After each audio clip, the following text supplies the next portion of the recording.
और अगला क्वेश्चन मैं लूंगी जो हमारे अभी अभी मेंबर बने रोहित मौर्य जी का।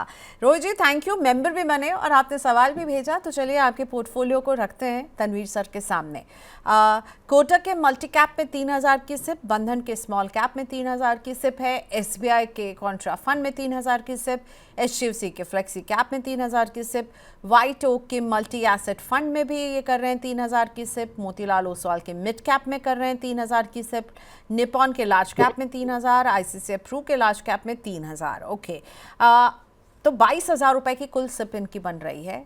उम्र है रोहित जी की 33 और ये कह रहे हैं कि अगले 2 से 3 महीने में ये 40,000 तक बना देंगे इस सिप को, मतलब यहाँ से इस सिप को बढ़ाएंगे। मुझे नहीं, थोड़ा सा कन्फ्यूजन, 22 या 24 जो इन्होंने मुझे मैसेज भेजा उसमें लिखा हुआ है 22 और हमारे प्रोड्यूसर जी जो हैं कमलेश जी ने जो कैलकुलेशन किया वो 24 की है, तो अराउंड इसी के आसपास है अमाउंट, 2000 कम या 2000 ज़्यादा, जैसे ये 40,000 पे ले जाएंगे अगले 2-3 महीने में।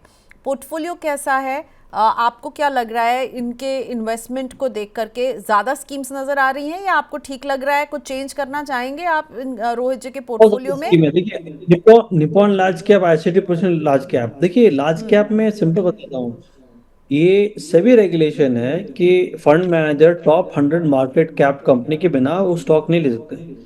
तो आप सोचिए, अगर एक कोई भी कंपनी 50-50 कंपनी ले रहा है, ओके, तो वो ओवरलैप होने का कितना बड़ा चांस है। ओके, तो उस नजरिए से तो ये पोर्टफोलियो काम नहीं करेगा। आपको दो लार्ज कैप लेके कोई फायदा नहीं होगा। मल्टी कैप ठीक है, स्मॉल कैप ठीक है, लेकिन अब मल्टी कैप की जगह मैं फ्लेक्सी कैप सजेस्ट करूंगा। देखिए मल्टी कैप क्या होता है और फ्लेक्सी कैप में अंतर क्या, मैं आपको समझाता हूँ। मल्टी कैप में बाय रेगुलेशन ये डेफिनेशन है कि लार्ज, मिड और स्मॉल कैप में मिनिमम एलोकेशन 25% का होना चाहिए। अब फंड मैनेजर जो है उसके बाद एडिशनल 25% कहाँ डालता है, वो उसके पर चॉइस है, चाहे वो लार्ज में डाले, मिड में डाले, स्मॉल में डाले, लेकिन मिनिमम 25% हर एक कैटेगरी में लेना पड़ता है। आज के दिन में मिड कैप सेगमेंट में लोगों को लग रहा है कि वैल्यूएशन ज्यादा है और कंपनी भी सभी रेगुलेशन के हिसाब से 150 है, तो अब उसको 25% डालना है कोटक मल्टी कैप जैसे फंड, जो कि बहुत बड़ा साइज फंड है, तो ऑटोमेटिकली उसको बहुत ज्यादा कंपनी में इन्वेस्ट करना पड़ेगा। तो उसके जगह कोटक फ्लेक्सी कैप लें तो मेरे ख्याल से बेटर होगा। तो एक तो वो सजेशन है। दूसरा है, अगेन मैं ये कहूँगा, irrespective of the time horizon और उनको क्या चाहिए, यहाँ पर जो उनको, जैसे वाइटोक मल्टी एसेट डाला वेरी गुड, बट क्वांटम जो है थोड़ा छोटा है। तो अब मल्टी एसेट और एक बैलेंस एडवांटेज फंड जैसा fund, ICICI prudential large cap ना करके आईसीआईसीआई बैलेंस एडवांटेज फंड कर ले, वो बेटर होगा। ओके, चलिए अगले क्वेश्चन की तरफ बढ़ते हैं। निखिल अग्रवाल जी का क्वेश्चन ले रही हूँ मैं, और निखिल जी जो हैं वो हमारे मेंबर भी हैं और क्वेश्चन इनका बहुत इंटरेस्टिंग है। कह रहे हैं कि मुझे इनोवा क्रेज़ा खरीदनी है और इसकी कीमत है 25 लाख और मैं इसके लिए अभी सिप शुरू करना चाहता हूँ फॉर 10 ईयर्स, तो प्लीज़ सजेस्ट, मैं लोन भी लूँगा और मेरी एज 21 है, तो ऑन रोड प्राइस 25 लाख की है। अभी ये सिप शुरू करना चाहते हैं 10 साल के लिए ताकि ये इसे अफोर्ड कर पाएँ आफ्टर सम टाइम। आप क्या कहेंगे निखिल को?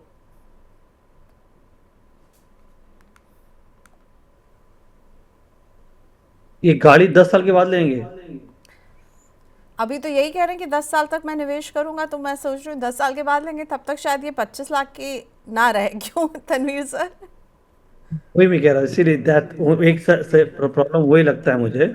उस हाँ टाइम हाँ। 25 का, बट लेकिन फिर भी इनको एक आइडिया दे देते हैं। अगर वो फिर लोन क्यों लेना चाहेंगे, मेरे को ये समझ में नहीं आ रहा है। हम्म। क्योंकि अगर अगर अगर वो 10 साल तक वेट कर रहे हैं, तो ये तो एसआईपी के जरिए आ जाएगा उनको।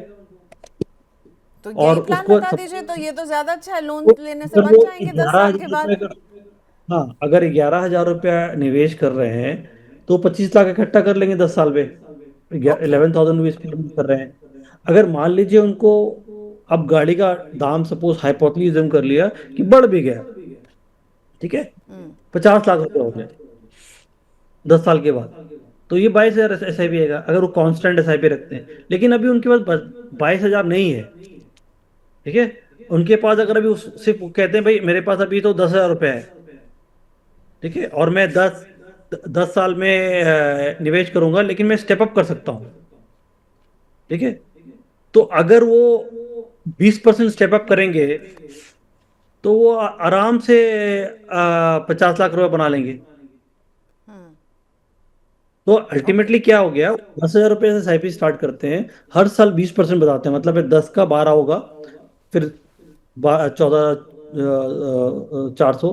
तो आइडिया ये है कि वो 20% तक बढ़ाते रहेंगे, तो उनका मूल इन्वेस्टमेंट जो है 31 लाख रुपए का होगा, और करीब 50 लाख उनको मिल जाएगा 10 साल के बाद। तो अपने आराम से गाड़ी खरीद सकते हैं, इनके लिए लोन लेने की जरूरत भी नहीं है। अगर लोन में लेना तो वो आप ले सकते हैं, या लोन लेना है तो जब इंटरेस्ट रेट कम हो तब लें। ओके। लेकिन चलिए, सबसे अच्छी बात यह है कि आपको सारे सिनेरियो यहाँ पर तनवीर सर ने बता दिया। भैया लोन लेना है तो क्या करना है, लोन नहीं लेना है तो क्या करना है।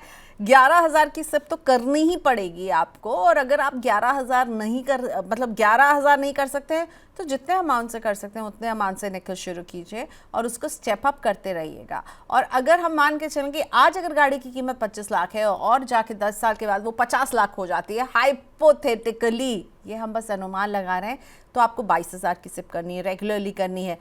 लेकिन ना आप 11,000 की सिप कर सकते हैं, ना आप 22,000 की। तो जितनी की कर सकते हैं उतनी कीजिए और अमाउंट को बढ़ाते रहिए। 10 साल में आप बिल्कुल गाड़ी के पूरे पैसे जोड़ लेंगे, शायद लोन की ज़रूरत ही ना पड़े।